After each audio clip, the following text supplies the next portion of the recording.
up on the 25th and you're like, what am I doing here? For those people who are just even still trying to process everything, what do you have to say to them who have trusted and believed in every word that you've said and they've run with it?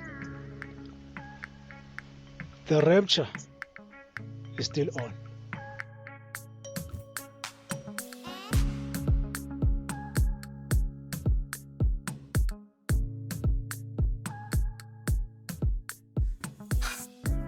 So, Pro Nick, where are we starting with this? Where can we start? I think we can start with the fact that respect to him for coming back.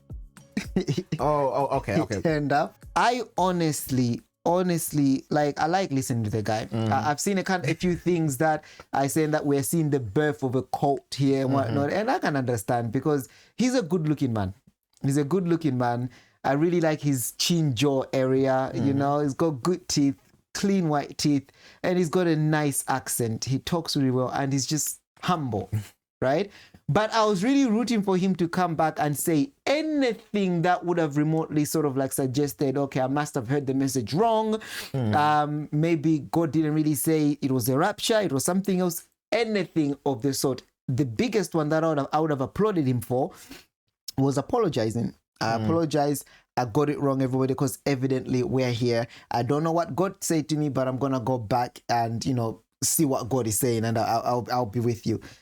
I guess that's what he did. It is what he did. If you watch what he was saying. It's definitely not what he did. I mean, he asked God, and then he woke up the next day, but he was God very clear to said say days that from now. He was very clear to say that he's not apologizing, and he didn't get it wrong. Unfortunately, so that was the disappointing thing for me. So he has come back and he's declared that obviously the rapture is still on, and that it is now on the 7th and the 8th of October. The reason he gave is because we are using Gregorian calendar, but I guess God must have been thinking Julian calendar, but then God said to him 23rd, 24th. So I don't really know how he's done that. Yeah, I mean, the message was 23rd, 24th. Yes, so either he got it wrong or God got it wrong, or they were both using the same calendar. His explanation was that the Julian calendar was the calendar that was around in the time of Jesus. I think that's what he said.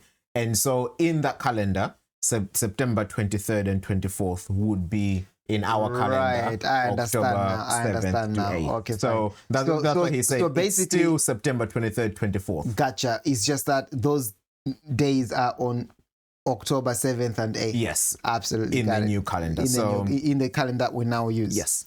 He did say something about adding 13 days, take away 13 days. Fine, I understand. Yeah. But yeah, so that's where we are, to be honest with you.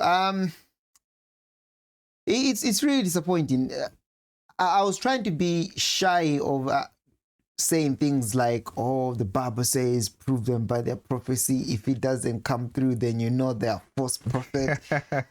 I'm trying to be sweet to him. I'm trying to find something else to say. But yo, my G, your prophecy didn't come true. So, and would God actually do that? Like, no. Do you understand? So, like, wouldn't God make sure that you understand especially if he has tasked you with blowing the final trumpet? I want you to warn my people because I am coming. This is happening. Yeah. Wouldn't he make sure that you understand the actual dates?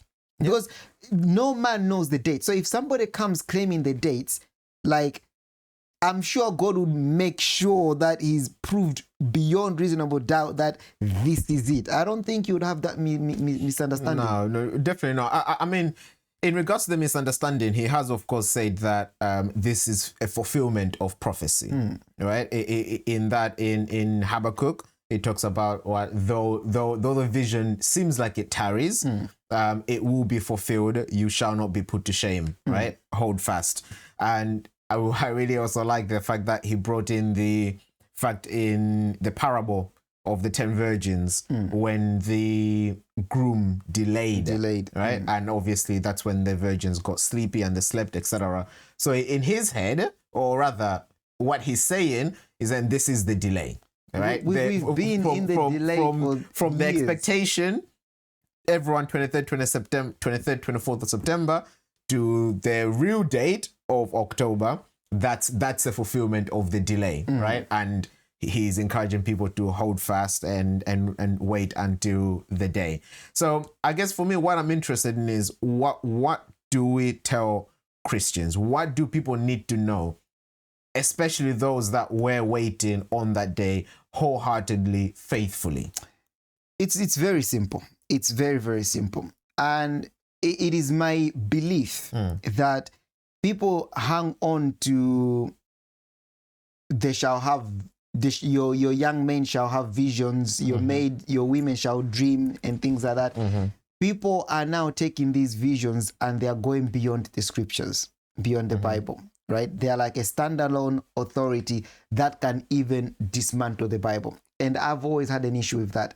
I do believe that God was very purposeful in what we call the Bible, even if you bring in the canon ones, as long as it's not disturbing the theme of the scriptures, I don't care what you include. But he was very purposeful with that. And I believe the fact that we have a new heaven and a new earth coming down tells me that he included everything, right?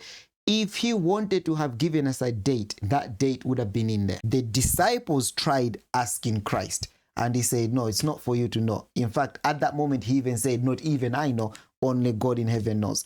Our job is just to wait. And you mentioned the 10 virgins. I think that's a good example for, or rather, experience, if we are going to tell what we want to tell Christians right now, for Christians to walk away with, which is your job right now. Our job right now is to make sure that our lamp is burning continuously. We have enough oil until the appointed time which God has set, which he decided not to tell us yet. But again, it's not Habakkuk, but it's another one that does say that surely the Lord God does nothing without revealing his secrets to his servants, the prophets. What are you saying? Could you So just I know it's not completing; they are adjacent to each other. Could it be possible that maybe when the time is nearer, God will somehow let us know it's next week? It could be possible. Okay, going back to your statement about biblical knowledge, right? And I think that's what's important, because it's not for us to worry about the day, because we know the end time events don't happen in a day, right? So we know that it is a period of the end time, and we know there's a starting point, and we know it ends with the second coming. So when we see the starting point, then we know we know how everything else is going to play out. And that's what I'm saying, that and that's why it's so annoying, because I can't say we don't know, but I can say we don't know. We can't set dates. We definitely can't say this date at this hour, whatever. But we are not oblivious to the signs that are ticking to what's happening. We are not oblivious. We've been given all that. As soon as the woman goes in labor, you know the thing that follows is birth. Exactly. Right? And that's what God has given us. Watch out for the labor pains, because it's after labor comes birth. And as soon as it's like, okay, go time, I would argue you can even calculate to the day, but that's different. That would be, at that point, it would be too late. You would need to know the exact go time, day for you to then count. Yeah. But anyway. I do think I think it's nice, or rather good, that people are longing for the return of Christ. People are waiting, I would assume sincerely. I'm not going to get into intentions. Only God knows the intentions of people's hearts. So I think it's commendable that people are sincerely waiting for the return of Christ.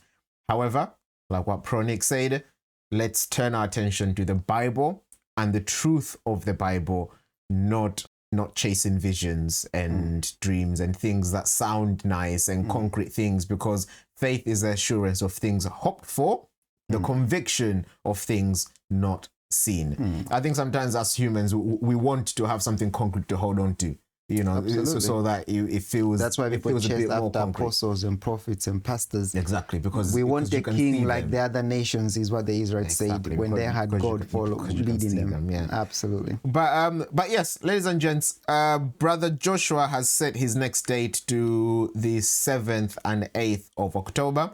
I don't know if he intends to go on a live stream again. We don't know what he's gonna do on that day. We will be here on the 8th, 9th, 10th of October. But I guess it'll be interesting to see what happens after the next disappointment. He's not the first guy. There's been plenty of people who've set dates and things haven't happened, and they've just either doubled down, found a new date, or started a church. So yeah, brother Joshua has a bright future ahead of him. If he does start a church, I'm definitely attending. Just don't give me any date.